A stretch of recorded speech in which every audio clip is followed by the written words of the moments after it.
प्रिय विद्यार्थियों, online classes में आपका स्वागत है। कक्षा 10 के लिए साइंस का वीडियो लेकर फिर मैं आपके सामने उपस्थित हूँ। तो उसके बाद में आगे का जो वीडियो चल रहा है हमारा, देखिए कक्षा 10 साइंस का, और हम पढ़ेंगे आज कक्षा 10 में। मैंने बताया था आपको, ये प्रोटीन जो हमारे शरीर जो है, हमारे शरीर को यदि भोजन में उचित मात्रा में प्रोटीन, विटामिन और खनिज लवण नहीं मिले तो हमारा शरीर कुपोषित हो जाता है। तो हमारे शरीर में कई प्रकार के रोग हो जाते हैं। तो हमारे पास जो है विटामिन की कमी से शरीर में कुपोषण, विटामिन जो है हमारे शरीर में, जैसे कि विटामिन की कमी से कुछ बच्चे जो है में क्वाशियोर रोग हो जाता है। और ये हमारे जो है प्रोटीन, गरीबी के कारण लोग भोजन में पर्याप्त मात्रा में सम्मिलित नहीं कर पाते हैं और कुपोषण का शिकार हो जाते हैं। यानी कई व्यक्ति गरीब होते हैं जो पर्याप्त भोजन में मात्रा नहीं ले पाते हैं, विटामिन्स की, प्रोटीन की मात्रा नहीं ले पाते हैं, तो वो प्रोटीन की कमी उनके शरीर में हो जाती है, तो प्रोटीन से कुपोषित हो जाते हैं। इसी में आपका देखो ये आपका जो है ना प्रोटीन की कमी से, यहाँ पे अंडरलाइन करेंगे हम, प्रोटीन की जो कमी है हमारी, प्रोटीन की कमी से क्वाशियोर रोग हो जाता है, जिससे बच्चे का पेट फूल जाता है और उसे भूख कम लगती है और उसकी त्वचा पीली पड़ जाती है, काले धब्बे पड़ जाते हैं और त्वचा फटने लगती है। प्रोटीन के साथ साथ पोषण की पर्याप्त मात्रा में ऊर्जा की कमी हो जाती है, शरीर दुर्बल हो जाता है, सूख जाता है व्यक्ति। इस प्रकार प्रोटीन की कमी से ये क्वाशियोर रोग हो जाता है। उसके बाद खनिज कुपोषण, यदि खनिज की कमी हमारे शरीर में हो जाएगी, तो खनिज तत्वों की हमारे शरीर में कमी हो जाएगी तो खनिज कुपोषित रोग हो जाएगा। तो उसके लिए हमारे शरीर में जैसे लौह तत्व जो है हमारे शरीर में, जैसे पालक में पाया जाता है सबसे अधिक लौह तत्व की कमी हो जाती है। तो खनिज का ये पोषण है एक लौह तत्व शरीर में हीमोग्लोबिन की मात्रा को बढ़ाता है, रक्तहीनता को कम करता है और इसकी कमी से हड्डियाँ जो है कमज़ोर पड़ जाती है। और ये जो खनिज है हमारी हड्डियों को मजबूत भी बनाता है। इस प्रकार क्या होता है, यदि खनिज की कमी हमारे शरीर में हो जाएगी तो हड्डियाँ कमज़ोर हो जाएगी, भंगुर प्रवृत्ति हो जाएगी, आयोडीन की कमी हमारे शरीर में हो जाएगी, थायराइड ग्रंथि क्रिया मंद पड़ जाएगी और हमारे आयोडीन की कमी से जो है ना गलगंड रोग अर्थात घेंगा रोग हो जाएगा। ये रोग गले में होता है, गले के दोनों ओर थायराइड ग्रंथियाँ पाई जाती है और इसकी कमी से ये हमारे गलगंड रोग, घेंगा रोग हो जाता है। तो देखिए तत्व जो है हमारे पास, अब यहाँ पर कुछ तत्व दिए हुए हैं। खनिज के प्रमुख सारणी हमारे पास दी हुई है। खनिज तत्व स्रोतों के कार्य: सोडियम, पोटेशियम, कैल्शियम, फास्फोरस, लौह तत्व और आयोडीन। इनकी कमी से, इनके स्रोत कौन से हैं? सामान्य नमक, मछली, अंडे, दूध। इनकी कमी से होने वाले रोग, और जैसे पोटेशियम खाद्य पदार्थों में पाया जाता है, कैल्शियम दूध, अंडे, हरी सब्जियों में पाया जाता है, फास्फोरस दूध, हरी सब्जियां, बाजरा, रागी, सूखे मेवे, यकृत और वृक्क में। लौह तत्व जो है यकृत, वृक्क, अंडे, मांस, रक्त, बाजरा, रागी, दही, सब्जियां, गाजर और गुड़ में पाया जाता है। सबसे अधिक लौह रक्त पालक में पाया जाता है। आयोडीन जो है हमारा, आयोडीन युक्त नमक खाते हैं, नमक से समुद्री भोजन है, हरे पत्तों वाली सब्जियां से हमें आयोडीन प्राप्त होता है। तो ये आपको यहाँ पर जो सारणी दी हुई है खनिज प्राप्ति की है, तत्वों का नाम दिया हुआ है, इसके प्रमुख स्रोत कहाँ कहाँ से प्राप्त होते हैं, उसके बाद में इसके प्रमुख कार्य क्या हैं। अब हमारे पास इसके आगे आता है मानव स्वास्थ्य। तो देखिए विद्यार्थी, मानव को अपने स्वास्थ्य का ध्यान रखना बहुत ज़रूरी है। मानव यदि स्वास्थ्य के प्रति सचेत नहीं रहे तो उसका जो स्वास्थ्य बिगड़ जाता है, शरीर बिगड़ जाता है, शरीर में कई प्रकार की बीमारियाँ हो जाती है। तो देखो इसी कड़ी में हम आगे देखो, पहले है पानी पीने का योग्य, पानी के गुण। दूषित पानी, यानी यदि पीने योग्य पानी है हमारे पास, यदि वो दूषित पानी है तो उससे कई रोग हमारे शरीर में हो जाते हैं। और जैसे मान लो यहाँ पर दिया हुआ है, जल ही जीवन है और जल का उपयोग पीने में, भोजन बनाने में, नहाने में, बर्तन धोने में आदि उद्योगों में किया जाता है। तो विद्यार्थियों, जल का उपयोग कहाँ कहाँ किया जाता है, ये आपके सामने है। पीने में, भोजन बनाने में, नहाने में, बर्तन धोने में, कृषि का उपयोग में। और जल पृथ्वी में पाई जाने वाली एकमात्र ऐसी चीज़ है जिसका पदार्थ तीनों अवस्थाएं, ठोस, द्रव और गैस, तीनों रूपों में एक इसका रूप मिलता है जल का ठोस रूप, जैसे हमारे पास ठोस, जैसे जल से हमारी बर्फ़ जम जाती है, ठोस रूप हो जाता है। तरल रहता है तो जल तरल मात्रा में रहता है।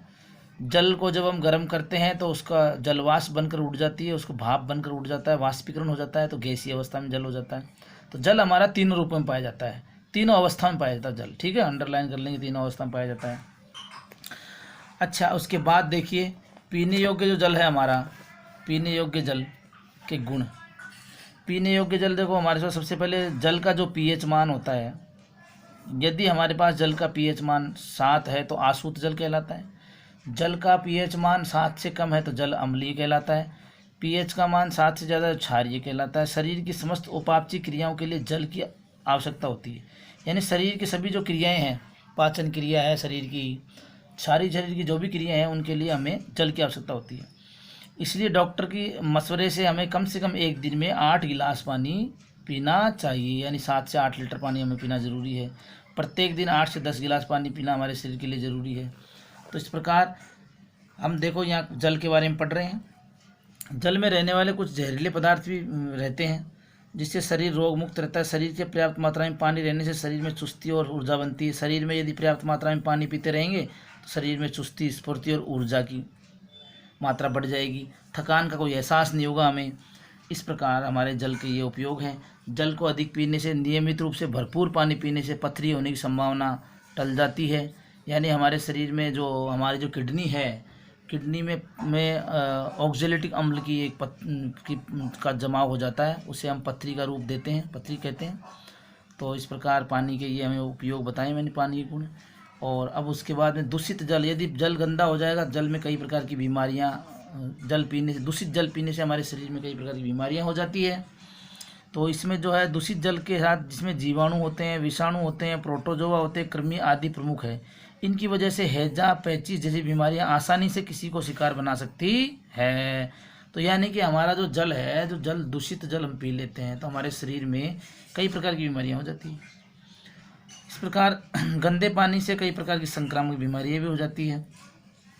और एक हमारा जैसे कि बाला या नारू रोग एक समय राजस्थान में गंभीर समस्या थी। हमारे राजस्थान के अंदर बाला और नारू रोग था एक, जो राजस्थान की गंभीर समस्या थी। इसका रोगजनक है आपका ड्रेकनकुलस मेंडिनेसिस नामक कृमि है। इसको जो उत्पन्न करने वाला रोग का जो कृमि है उसका नाम है ड्रेकनकुलस मेंडिनेसिस नामक कृमि है। इसकी मादा कृमि अपने अंडे सदैव परपोषी मनुष्य के शरीर से बाहर जल में देती है। यानी अंडे जो है वो जल में देती है और वो जल हम पी लेते हैं। जैसे हम उस जल को पी लेते हैं तो हम संक्रमित हो जाते हैं। उसके लिए क्या हुआ, सरकार ने नारू उन्मूलन कार्यक्रम के प्रयासों से सन 2000 ईस्वी के पश्चात इसका कोई भी रोगी नहीं पाया गया, परंतु फिर भी इस रोग को पुनः उद्भवन करने, रोकने और जल जनित रोगों से बचाव करने हेतु पानी को छानकर उबालकर ठंडा करके पीना चाहिए। तो इसके ऊपर ये है आपको, स्वस्थ जल है तो स्वस्थ कल है। यदि हम स्वस्थ रहना चाहते हैं तो हमें स्वच्छ जल पीने की आवश्यकता होती है।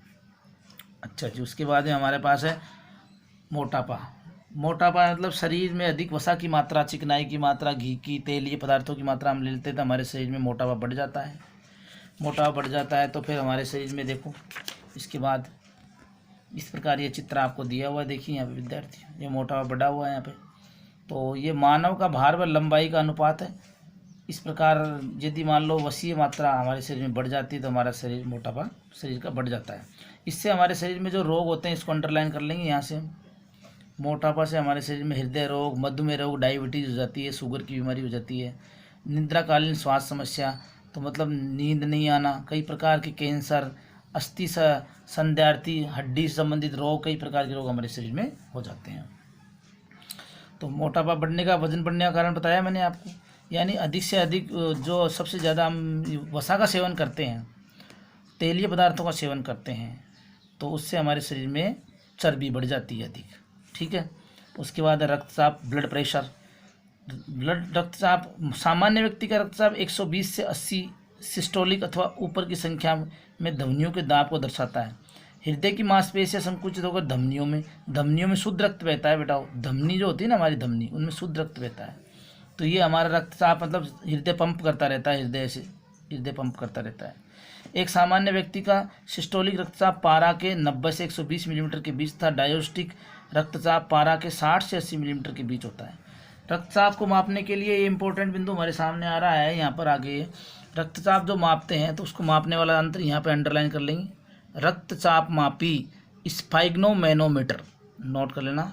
रक्तचाप मापने वाला यंत्र है स्फाइग्नोमैनोमीटर। रक्तचाप मापी कहते हैं इसको। और पहली बार इसको घोड़ों में मापा गया 1733 में स्टीफन हेल्ड ने, और 1983 में कॉपलन ने रक्तचाप को परिभाषित किया। यानी रक्तचाप की परिभाषा किसने दी थी बोलो? कॉपलन ने। कब दी थी? 1983 में। रक्तचाप को पहली बार किसने मापा? स्टीफन हेल्स ने। किसमें? घोड़ों में। कब? 1733 में। अब रक्तचाप दो प्रकार के हैं, निम्न रक्तचाप और उच्च रक्तचाप। निम्न का मतलब लो ब्लड प्रेशर हो जाना, उच्च का मतलब हाई ब्लड प्रेशर हो जाना। यदि व्यक्ति का रक्तचाप निम्न है तो देखिए क्या क्या है। जब रक्त प्रवाह काफ़ी कम हो जाता है तो मस्तिष्क, हृदय और गुर्दे जैसी महत्वपूर्ण इंद्रियां ऑक्सीजन और पौष्टिक आहार नहीं कर पाते हैं। ये है आपका रक्तचाप कम होने से हृदयघात होना, गुर्दे में समस्या हो जाना, और हमारे शरीर में इंद्रियां जो है हमारी वो ऑक्सीजन पौष्टिक आहार नहीं पहुंच पाते हैं, जिससे अंग सामान्य रूप से काम करना बंद कर देते हैं। तो उच्च रक्तचाप, यदि हमारा ब्लड प्रेशर हाई हो जाएगा, रक्तचाप ज़्यादा हो जाएगा हमारा, तो धमनियों में दाब बढ़ जाता है उसका, जिससे क्रोध, चिंता, ईर्ष्या, भ्रम आदि समस्याएं पैदा हो जाती है हमारे शरीर में। तो इस प्रकार विद्यार्थी उच्च रक्तचाप से मैंने बताया आपको ये। तो इस प्रकार हमें भोजन खाने में मैदे के खाद्य पदार्थ, चीनी, मसाले आदि का व्यायाम, हाँ, और हमको अधिक से अधिक व्यायाम करना चाहिए। व्यायाम करने से शरीर चुस्त, तंदुरुस्त और मोटापे से मुक्त और तंदुरुस्त शरीर रहता है आपका। तो इस प्रकार हमें ये जो मैंने आपको उच्च रक्तचाप बताया। फिर हमारे पास आते हैं नशीले पदार्थ। कई हमारे नशीले पदार्थ हैं, जैसे गुटखा है, तंबाकू है, मदिरा है, अफीम है, ये हमारे शरीर को हानि पहुंचाते हैं। तो नशीले पदार्थ के अंदर आइए, पहला हमारे पास देखो, नशीले पदार्थ से क्या हानि होती है? हमारा शरीर कमज़ोर हो जाता है, उसकी लत लग जाती है हमारे शरीर के अंदर। तो हमारे शरीर को मतलब मानव शरीर नशीला हो जाता है, मानव शरीर में दुष्प्रभाव बढ़ जाता है। तो देखो यहाँ पे मानव शरीर पर यह कुप्रभाव डालता है, यानी खराब प्रभाव डालता है। तो इससे क्या होता है? सो जैसे इसमें हम इसी में गुटखा लेते हैं पहला, जैसे गुटखा में सुपारी वगैरह होती है, उसको खाने से हमारे शरीर के अंदर देखो सुपारी, कत्था, चूना, संश्लेषित धातुओं, वर्क आदि का मिश्रण गुटखा तैयार किया जाता है।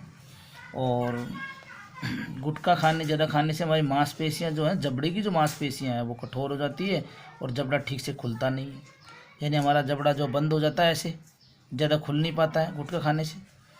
दूसरा है हमारे पास तंबाकू। तंबाकू जो है ना, पादप निकोटिएना टोबेकम कूल सेलेनोसी की पत्तियों से प्राप्त होता है। ये तंबाकू यहाँ से नोट कर लेंगे, हमारे पास एक पादप से प्राप्त होता है, और निकोटिएना टोबेकम कूल सेलेनेसी की पत्तियों से प्राप्त होता है। इसमें एल्केलॉइड पाया जाता है। देखो, निकोटीन नामक एल्केलॉइड पाया जाता है, इसमें निकोटीन नामक एल्कोलॉइड पाया जाता है। तंबाकू का उपयोग कई प्रकार से किया जाता है। अधिकांश लोग पान गुटखे में करते हैं तंबाकू का उपयोग, और इससे मसूड़े वगैरह ख़राब हो जाते हैं। और इस प्रकार हमारे जैसे सिगरेट, बीड़ी, चिलम आदि का उपयोग, ये तंबाकू है हमारा। देखो, तंबाकू के उपयोग से हम हानियाँ पड़ेंगी। हानियाँ देखो, हमारे मुंह, जीभ, गले, फेफड़े आदि में कैंसर हो जाता है। दूसरा, हृदय का रक्तचाप और स्पंदन दर बढ़ जाती है। गर्भवती महिलाओं में भ्रूण का विकास रुक जाता है। सिगरेट का धुआं शरीर को हानिकारक पहुंचाता है। तो इस प्रकार हमारे ये जो हम तंबाकू का उपयोग से होने वाली ये हानियाँ हमारे पास दी हुई है, 1, 2, 3, 4, इनमें से विद्यार्थी देख लें। और इसके बाद में हमारे पास आता है साहब, हमारे जो प्रतिवर्ष विश्व में प्रतिवर्ष 60 लाख से ज़्यादा लोग तंबाकू का उपयोग करते हैं, और 50 लाख तंबाकू प्रत्यक्ष सेवन करते हैं, और 10 लाख मृत्यु अप्रत्यक्ष रूप से हो जाती है। उसके बाद मदिरा, शराब जो है हमारे शरीर में, मदिरा कई प्रकार की पाई जाती है। यह एक नशीला पदार्थ है। इसमें अल्कोहल C2H5OH यानी कि मैथेनॉल पाया जाता है। एल्किल अल्कोहल, एथिल अल्कोहल है ना, मैथेनॉल बोलते हैं इसको हम।